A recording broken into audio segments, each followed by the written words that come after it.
আসসালামু আলাইকুম রহমতুল্লাহ বরাকাতুহ। জানি আমার দেশের মানুষ ভালো নাই, তবুও সর্বাবস্থায় আল্লাহ তাআলার শুকরিয়া আদায় করতে হয়, তাই বলি আলহামদুলিল্লাহ।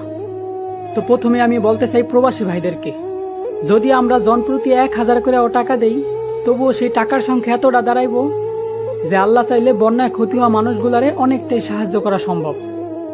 তো আমি বলি ভাই, এই মাসে না হয় নিজের সন্তানরে এক সুট জামা কাপড় কম দেন, ওই পোশাকের টাকাটা সেভ করে নিজের আপনজনদের কাছে টাকা পাঠাইয়া বলেন যে ওই বিপদে পড়া মানুষগুলার কাছে পৌঁছায় দিয়ে আসতে।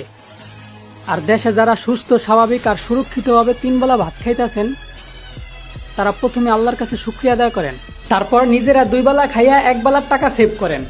আর সেই টাকা দিয়ে যারা 3 বেলাই না খাইয়া রয়েছে তাদেরকে 1 বেলা খাওয়ানোর চেষ্টা করেন।